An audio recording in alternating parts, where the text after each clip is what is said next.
Voilà, bonjour chers amis. Voilà, nous sommes de retour au travers des vidéos pour tout le monde. Comme vous le savez, sur Bruxelles, nous n'avons plus l'occasion de nous réunir dans nos salles, mais nous voulons vivre malgré tout et continuer à partager ces moments ensemble et s'approcher ensemble du Seigneur pour lui exprimer notre reconnaissance, lui exprimer aussi nos joies, nos peines, parce que nous savons que Dieu est présent, il est à l'écoute, et j'aimerais partager avec vous quelques versets dans le psaume 70, le verset 1, 5 et 6. « Ô Dieu, hâte-toi de me délivrer. Éternel, hâte-toi de me secourir. Que tous ceux qui te cherchent soient dans l'allégresse et se réjouissent en toi. Que ceux qui aiment ton salut disent sans cesse, exalté soit Dieu. Moi, je suis pauvre et indigent. Ô Dieu, hâte-toi en ma faveur. Tu es mon aide et mon libérateur.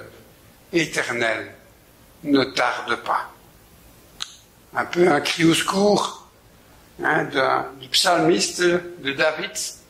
Et on sait qu'il a vécu plusieurs situations difficile, mais voilà, je crois que chacun de nous, on peut être aussi amené à vivre des temps particuliers et à faire cette prière.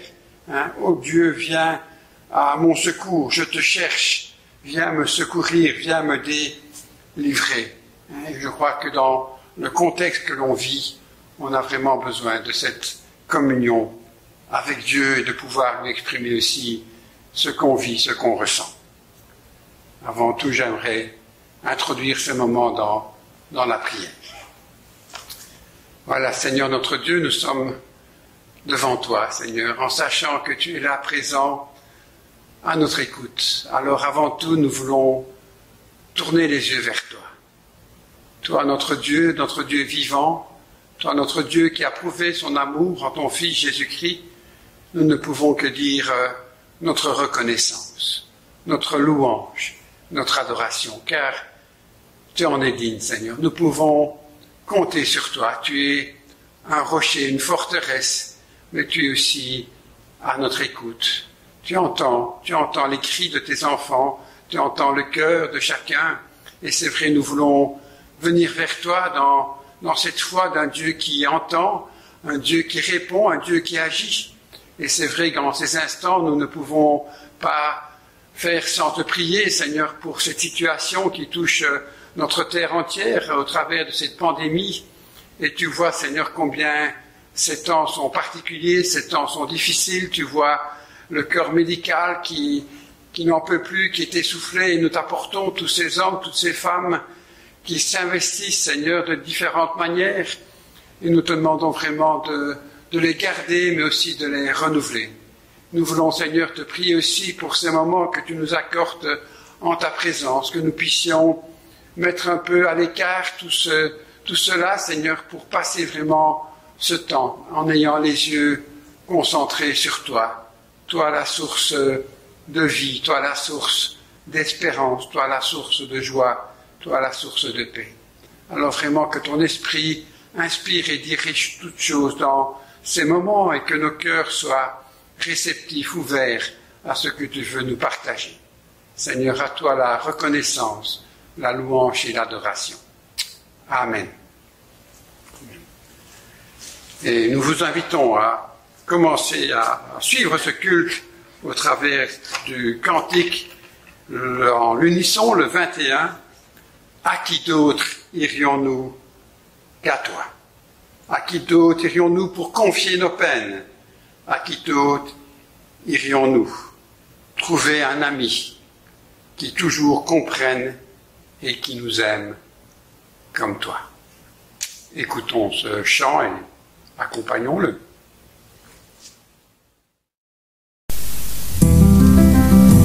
À qui d'autre irions-nous confier nos peines? À qui d'autre irions-nous que toi? Pour trouver un ami qui toujours nous comprenne et qui nous aime comme toi. De la vie éternelle, à qui d'autre irions-nous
qui d'autre irions-nous qu'à toi?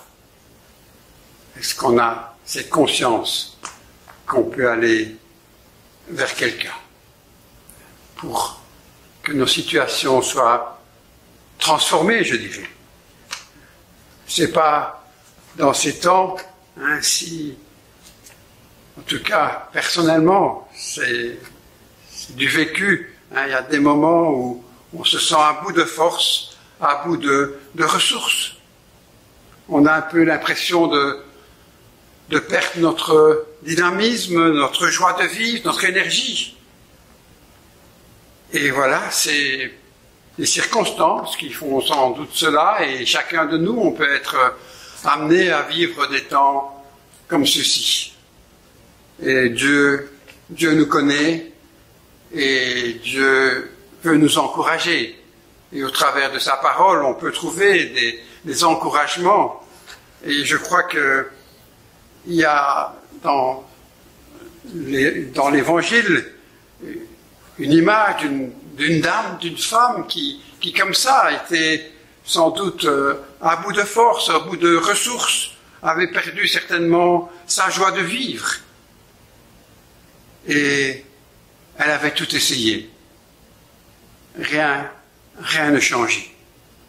Et je crois qu'elle a un témoignage à nous apprendre. Et je vous invite pour cela à lire dans l'évangile de Marc au chapitre 5. Nous lirons ensemble les versets 25 à 34.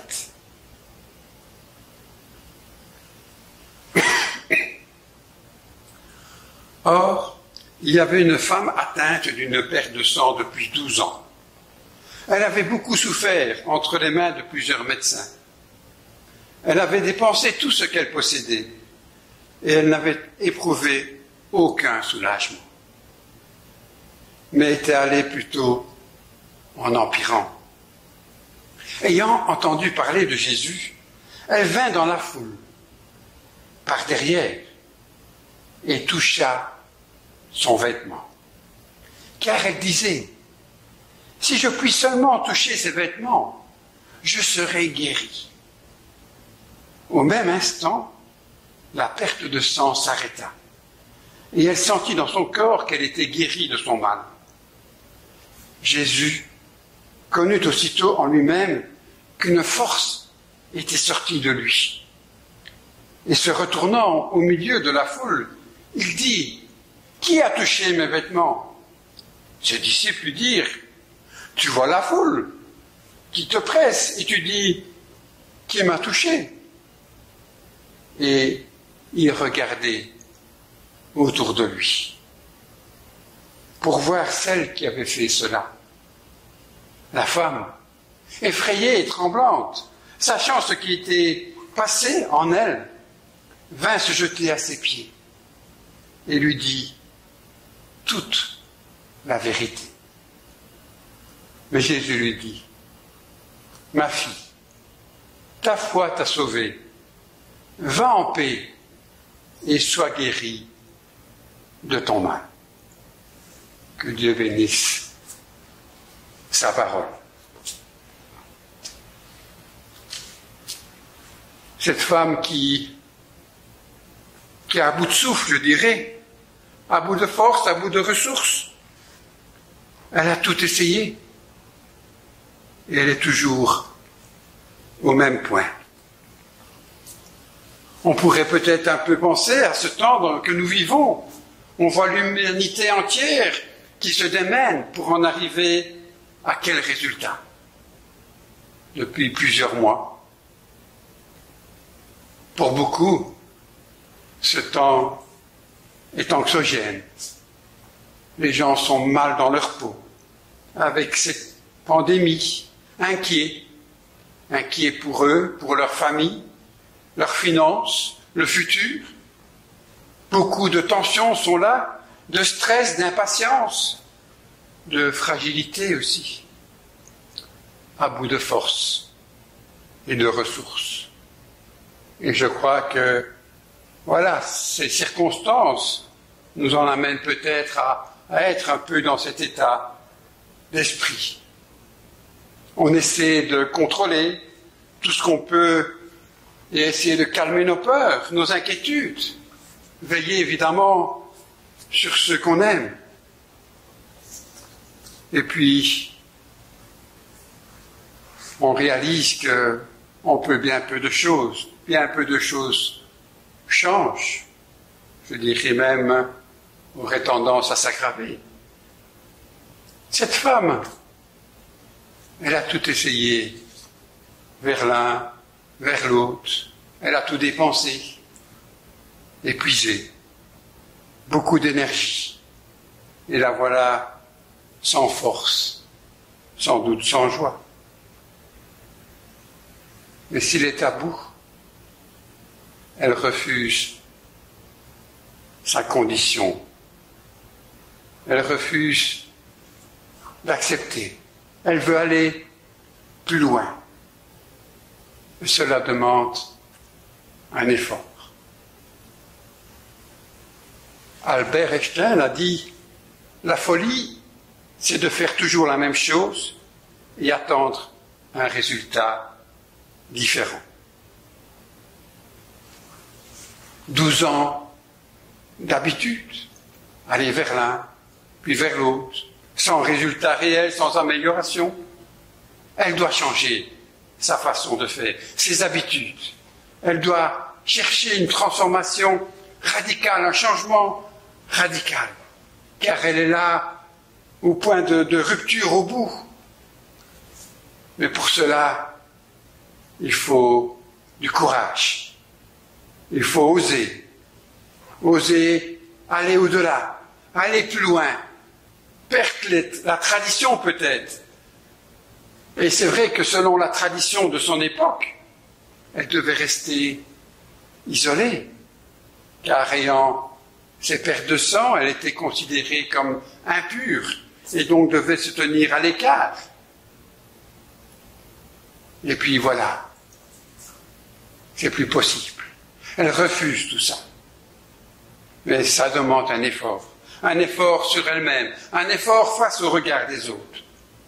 Il y a une foule nombreuse. Elle sait que Jésus est là, parmi cette foule. Et elle doit oser aller vers Jésus. L'affronter? Non, simplement pour elle le toucher. Mais elle doit affronter la foule qui est là, massive. Peur d'une réaction, d'un rejet. Mais elle traverse la foule par derrière, nous dit-on. Peut-être que dans sa tête, elle se souvient de la parole de Dieu adressée à Moïse, en Nombre 15, au verset 37 à 41. Nombre 15, 37 à 41. L'Éternel dit à Moïse, « Parle aux enfants d'Israël, et dis-leur qu'ils se fassent de génération en génération une frange au bord de leurs vêtements, et qu'ils mettent un cordon bleu sur cette frange du bord de leurs vêtements. Quand vous aurez cette frange, vous la regarderez, et vous vous souviendrez de tous les commandements de l'Éternel, pour les mettre en pratique. Et vous ne suivrez pas les désirs de vos cœurs et de vos yeux pour vous laisser entraîner.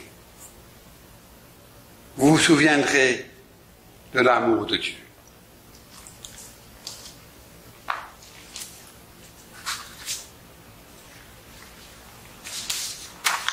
Cette femme a peut-être cette parole et elle voit Jésus. Elle voit peut-être cette frange sur son habit. Elle a cette foi dans ce Dieu vivant qui a parlé à Moïse, mais qui est encore là, présent au milieu d'eux. Et elle va toucher Jésus par derrière. Elle va toucher la parole, parce qu'elle se saisit de la promesse de Dieu. N'est-ce pas interpellant. Ce même Jésus est là aujourd'hui et nous invite à aller vers lui, à aller toucher son vêtement. Oser pour soi. C'est elle qui en a besoin. Et je crois que parfois, on doit oser pour soi. On ne doit pas... C'est bien de penser aux autres et c'est important. Mais il y a aussi une relation personnelle avec Dieu. Et parfois, on doit oser pour soi. Savoir qu'il est le Dieu qui pourvoit, qu'il est le Dieu de paix, que Jésus est le prince de la paix, le Dieu qui agit encore aujourd'hui, le Dieu au-dessus de tout, le Dieu qui peut restaurer toutes choses, le Dieu qui agit. Avoir la foi en la transformation que Jésus peut amener dans la vie, au-delà de nos doutes, au-delà de notre peur. Cette femme a touché Jésus. Elle a senti qu'elle était guérie. On peut penser à cette parole qui nous dit la foi est la ferme assurance des choses que l'on espère, des choses que l'on ne voit pas. Et voilà, cette femme portait en elle cette foi, des choses qu'elle espérait, la guérison, mais aussi elle avait cette assurance que si elle touchait Jésus, elle serait guérie. Et elle le réalise. Au moment où elle touche Jésus, elle sent en elle une transformation, une guérison.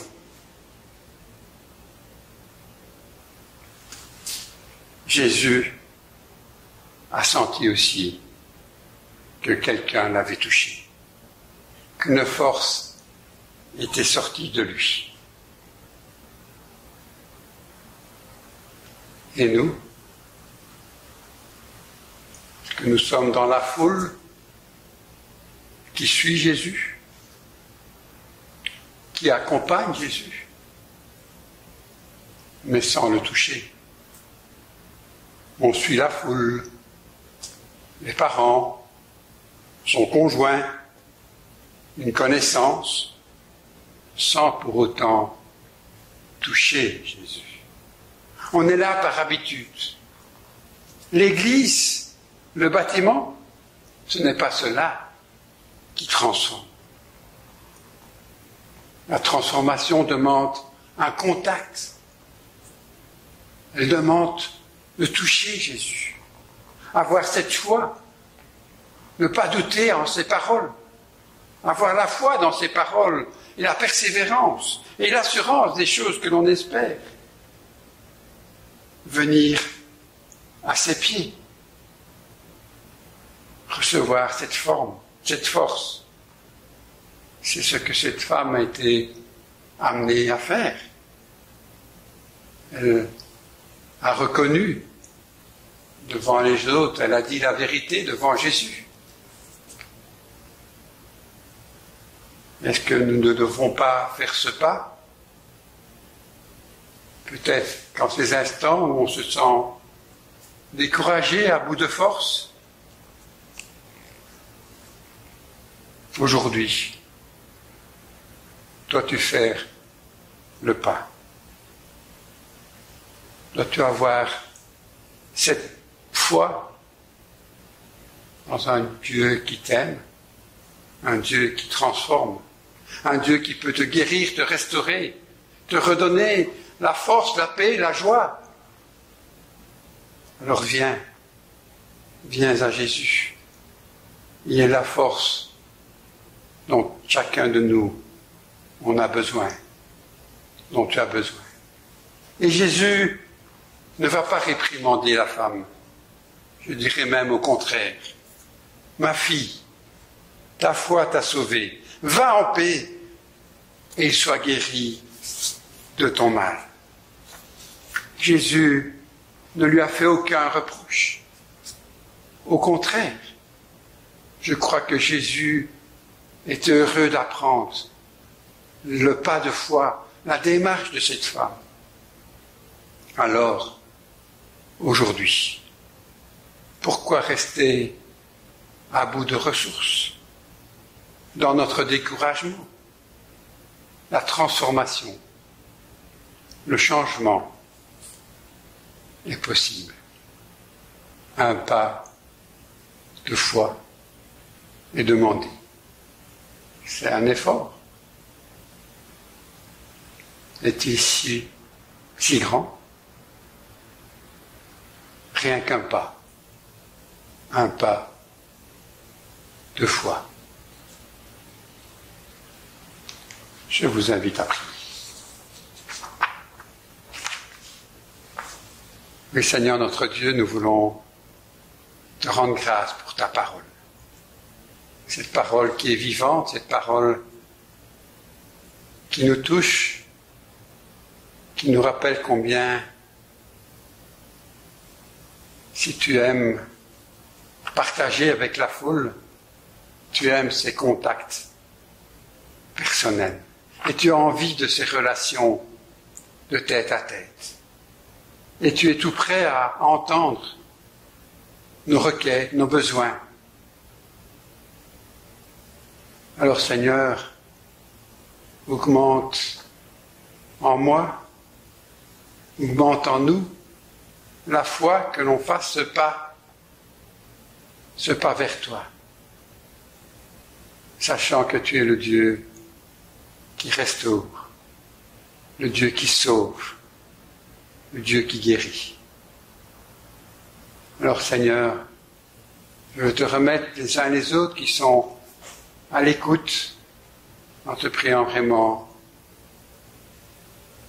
que suivant leur situation aux uns aux autres, ils puissent simplement venir à toi, faire ce pas, car je sais que tu les attends, tu nous attends. Merci Seigneur pour ta parole, merci pour ta présence, que ton nom soit loué, que ton nom soit béni. Amen. Et on peut continuer avec ce chant, peut-être qui nous interpelle.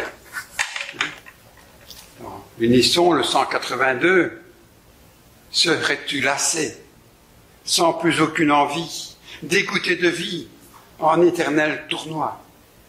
Voudrais-tu la force de changer de vie? Sais-tu qu'elle est aussi pour toi? Voudrais-tu la force de changer la vie?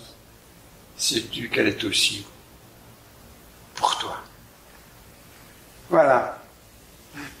Nous allons écouter ce chant, mais aussi peut-être dire, voilà, Seigneur, je t'ouvre mon cœur et je viens vers toi et je veux vivre quelque chose avec toi. Et je sais que tu m'aimes. Écoutons ce chant.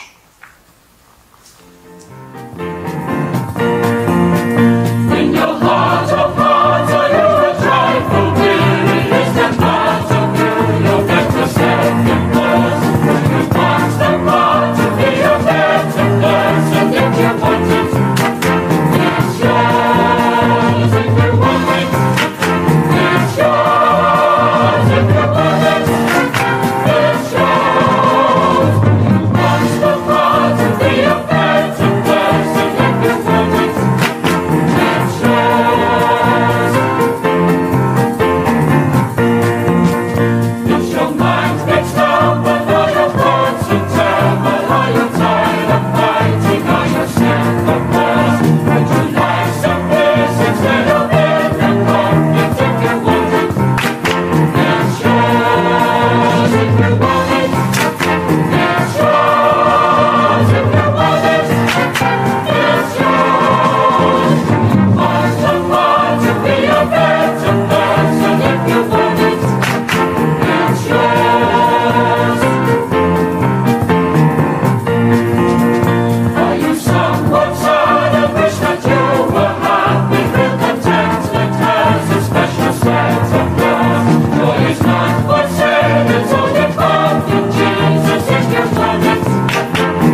Seigneur, pour ta présence et pour ton esprit qui nous parle aux uns aux autres. Je vais partager avec vous quelques annonces. Donc, durant cette semaine, nous aurons l'activité Le Phare, qui continue. Et on vous demande vraiment de prier pour cette activité, pour non seulement les contacts qu'il peuvent y avoir, mais aussi la sécurité, non seulement des bénévoles, mais aussi des personnes qui viennent recevoir une aide. Que vraiment nous puissions aussi être, durant ce temps, des témoins de l'amour de Dieu dans le partage et la rencontre. Alors, voilà, je vous invite aussi à un temps de prière. Mercredi prochain, à 19h30, je vous invite ensemble à partager un temps de prière via une ligne téléphonique. Donc, on vous laisse le numéro, le 02 315 43 01. Et donc, on sera là dans une classe ensemble, dans une salle ensemble, pour partager ce temps de prière, mais évidemment une classe fictive, une classe téléphonique. Donc, faites ce numéro un peu avant 19h30, et à 19h30, nous commencerons notre rencontre de prière. Donc, mercredi, 19h30. Et notamment, en parlant de prière, je vous invite, je vous encourage en tout cas à prier pour Ernest, qui est toujours en attente de résultats médicaux. Et puis voilà, Marie-Louise est toujours aussi à l'hôpital, mais elle a été touchée par le Covid. Donc je vous demande encore plus d'intercéder pour Marie-Louise. Actuellement, elle n'a pas de symptômes. Mais voilà, entourons-la vraiment de la prière et évidemment sa famille aussi. Et puis je vous demande aussi de prier pour Marguerite. Certains la connaissent, se souviennent peut-être d'elle. Marguerite qui est partie sur Marseille, qui a fréquenté notre poste pendant plusieurs années. Elle a des gros soucis au niveau de son administratif. Et je vous demande vraiment là aussi de prier pour que le Seigneur ouvre les portes. Voilà. Merci en tout cas pour votre attention et nous vous souhaitons un dimanche béni et nous voulons clôturer ce temps. Je vais prier et puis nous écouterons la chanson « Je vous laisse à tous ma paix », le cantique 297. Prions. Voilà, Seigneur notre Dieu, merci. Merci de pouvoir partager ces instants en ta présence, Seigneur. Merci parce que tu es là avec chacun de nous et nous pouvons nous tourner vers toi, nous pouvons venir vers toi et toucher la frange de ton vêtement, Seigneur, parce que tu es un Dieu qui nous aime et qui veut un contact avec nous et aide-nous à rentrer dans ton intimité, Seigneur, dans une relation de tête à tête avec toi, Seigneur, au travers de ta parole, au travers de la prière, Seigneur, que vraiment chacun de nous puissions être fortifiés, renouvelés et encouragés. Je veux vraiment prier pour chacun qui est à l'écoute et te prier que ta grâce, ta bénédiction, ta paix et ta joie restent et demeurent avec chacun. Amen. Voilà. Ensemble, écoutons, je chante, je vous laisse à tous ma paix et une belle journée à chacun.